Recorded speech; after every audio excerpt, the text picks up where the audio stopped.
नमस्कार। कभी ये सोचा है कि हम इंसान जो चीजें इतनी आसानी से समझ जाते हैं वो एक मशीन को कैसे सिखाई जाती हैं? तो चलिए आज इसी कमाल की दुनिया में झांक कर देखते हैं कि एआई हमारे ज्ञान को अपनी भाषा में कैसे समझता है। तो सबसे पहले ये बुनियादी सवाल, जब हम कहते हैं कि एआई कुछ जानता है तो आखिर इसका मतलब क्या है? देखिए, ये कोई जादू टोना नहीं है, बल्कि इसके पीछे एक पूरा सिस्टम, एक व्यवस्थित प्रक्रिया काम करती है। देखिए, यही है इस पूरी प्रक्रिया का निचोड़। हमारी एकदम सीधी साधी आम सोच, जैसे अगर बारिश हुई तो सड़क गीली हो जाएगी, इसको एआई एक स्ट्रक्चर्ड लॉजिकल फॉर्मेट में बदल देता है जिसे वो इस्तेमाल कर सके। और इसी ट्रांसलेटर को, इसी प्रक्रिया को हम कहते हैं नॉलेज रिप्रेजेंटेशन। तो चलिए अब इस पे थोड़ा और गहरा उतरते हैं। सबसे पहले तो यही समझते हैं कि ये नॉलेज रिप्रेजेंटेशन आखिर है क्या भला, और ये इतना जरूरी क्यों है। तो आसान भाषा में कहें तो नॉलेज रिप्रेजेंटेशन एक तरह का पुल है, एक ब्रिज जो इंसानी समझ और मशीन की दुनिया के बीच की दूरी को खत्म करता है। मतलब ये एआई को दुनिया के बारे में फैक्ट्स और रूल्स सिखाने का एक तरीका है।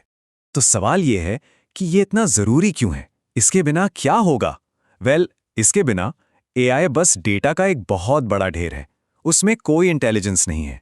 नॉलेज रिप्रेजेंटेशन ही वो ताकत है जो उसे तर्क करने, नए नए निष्कर्ष निकालने और सही मायनों में स्मार्ट बनने में मदद करती है।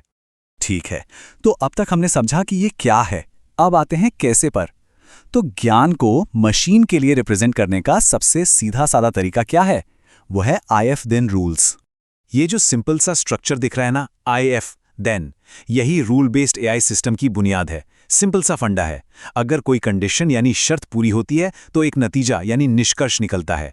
एक तरह से एआई के लिए ये कॉज एंड इफेक्ट यानी कारण और प्रभाव को समझने का तरीका है। हर रूल के आप कह सकते हैं दो बिल्कुल सीधे साधे हिस्से होते हैं। पहला इफ वाला पार्ट जिसे हम कंडीशन कहते हैं, और दूसरा देन वाला पार्ट जो कि रिजल्ट है। हाँ, थोड़ी टेक्निकल भाषा में इन्हें एंटीसीडेंट और कॉन्सिक्वेंट भी कहते हैं, पर मतलब वही है। लेकिन सवाल यह है कि एक मशीन इन रूल्स का इस्तेमाल करती कैसे है? देखिए, इसके लिए उसे एक बहुत ही सिंपल सी ग्रामर चाहिए, एक ऐसी भाषा जो सिर्फ दो ही चीजें समझती है, सच या झूठ, ट्रू या फॉल्स। इसी को कहते हैं प्रोपोजिशनल लॉजिक। ये एक ऐसी दुनिया है जहां सब कुछ ब्लैक एंड व्हाइट है। यहां शायद या मे बी के लिए कोई जगह नहीं है। हर बात, हर स्टेटमेंट या तो 100% सच है या 100% झूठ। और कंप्यूटर के लिए ये एकदम परफेक्ट है, क्योंकि वो इसी बाइनरी तरीके से सोचते हैं, है ना? तो लॉजिक की भाषा में एक IF then रूल कुछ ऐसा दिखता है। P, फिर एक तीर और फिर Q। इसका मतलब बिल्कुल सीधा है। अगर P सच है तो Q भी सच होगा। चलिए अब अपने पुराने बारिश वाले उदाहरण पर वापस चलते हैं। अगर हम मान लें कि P का मतलब है बारिश हो रही है और Q का मतलब है सड़क गीली है, तो हमारा रूल क्या बन गया? बिल्कुल P holds to Q, है ना? एकदम सिंपल। ओके, तो अब आते हैं इस पूरे विश्लेषण के सबसे मजेदार हिस्से पे। अब हम ये देखेंगे कि एआई इन छोटे छोटे सिंपल रूल्स का इस्तेमाल करके असल में सोचने जैसा काम कैसे करता है। इस प्रक्रिया को कहते हैं इन्फ्रेंस यानी अनुमान। यही वो असली जादू है जहां एआई उन चीजों को भी समझ लेता है जो उसे कभी सीधे सीधे बताई ही नहीं गई। तो एआई ये करता कैसे है? चलिए देखते हैं। मान लीजिए एआई के पास दो चीजें हैं, एक फैक्ट, आज बादल छाए हुए हैं, और दूसरा एक रूल, अगर बादल छाए हैं तो बारिश होगी। अब जैसे ही एआई इन दोनों को एक साथ देखता है, उसकी लॉजिक मशीन काम करना शुरू कर देती है और वो एक नया फैक्ट निकाल लेता है, बारिश होगी। लेकिन कहानी यहीं खत्म नहीं होती। एआई अब अपने इस नए फैक्ट को कि बारिश होगी इस्तेमाल करता है। वो अपनी नॉलेज में एक और रूल ढूंढता है, अगर बारिश होगी तो सड़कें गीली हो जाएंगी। अब इन दोनों को मिलाकर वो एक और कदम आगे बढ़ता है और एक नया फैक्ट बना लेता है, सड़कें गीली हैं। और ये देखिए, ये कमाल है। एआई ने शुरू कहां से किया था? बादल छाए हैं से, और पहुंचा कहां? सड़कें गीली हैं पर।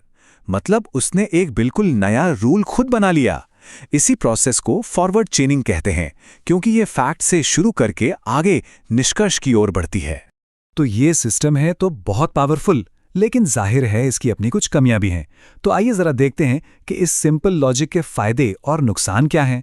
तो एक तरफ इसका सबसे बड़ा फायदा है इसकी सिंप्लिसिटी, ये समझने में आसान है, लॉजिकल है और एक्सपर्ट सिस्टम्स के लिए तो ये एकदम बढ़िया है। लेकिन दूसरी तरफ इसकी सबसे बड़ी कमी ये है कि ये अनिश्चितता, मतलब शायद वाली सिचुएशन को हैंडल नहीं कर सकता, और नहीं बहुत कॉम्प्लेक्स रिश्तों को। जैसा हमने कहा, ये बस हाँ या ना की दुनिया में ही काम करता है। पर रुकिए, कहानी यहां खत्म नहीं होती। ये तो एआई के लॉजिक की दुनिया का बस पहला कदम है। इन कमियों को दूर करने के लिए हमारे पास फर्स्ट ऑर्डर लॉजिक जैसे और भी एडवांस सिस्टम है। ये सिस्टम सिर्फ हाँ ना से आगे जाकर चीज़ों को, उनकी क्वालिटीज़ को और उनके बीच के रिश्तों को भी समझ सकते हैं, जिससे एआई की सोचने समझने की शक्ति और भी ज़्यादा बढ़ जाती है। तो आखिर में ये हमें एक बहुत बड़े सवाल के पास लाके छोड़ देता है। अगर इतने सिंपल से इफ देन रूल्स ने एआई की पहली पीढ़ी यानी एक्सपर्ट सिस्टम्स को बनाया, तो जरा सोचिए, जब एआई असल में दुनिया की कॉम्प्लेक्सिटी और बारीकियों को समझना शुरू कर देगा तो हम क्या क्या बना सकते हैं।